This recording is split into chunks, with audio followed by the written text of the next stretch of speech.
Şu benim somunların akçelerini alıver. Bereket versin. Bereketini gör. Beyim, burada fazla akçe var.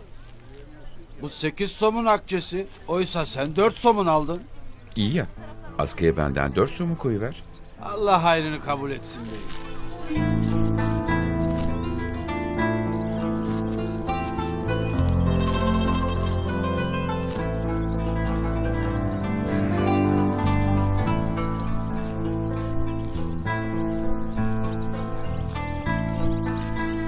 Askıda ekmek, anlatmak da bitmeyecek Osmanlı'nın güzel adetlerinden bir tanesidir.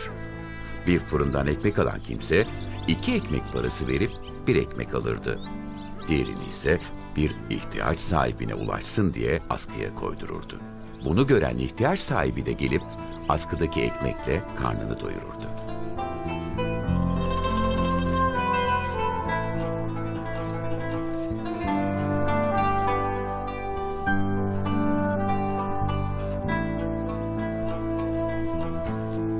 Buyur bacım. Somun mu istedin?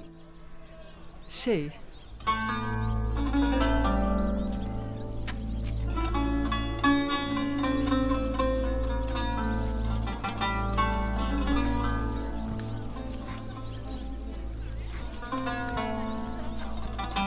Buyur.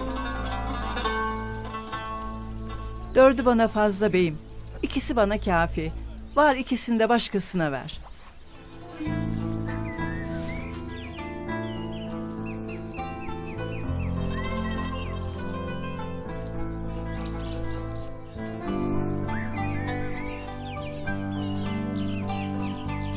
İhtiyaç sahibi kimse de içeri girer, ihtiyacı kadar olan ekmeği alır, ihtiyacından fazlasını aklına dahi getirmeden giderdi.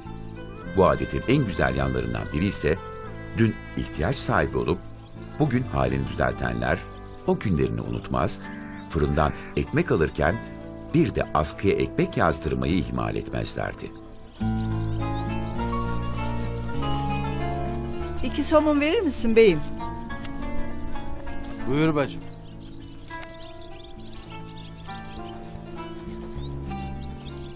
İki somun da askıya koyuverirsin. Allah hayrını kabul etsin bacım.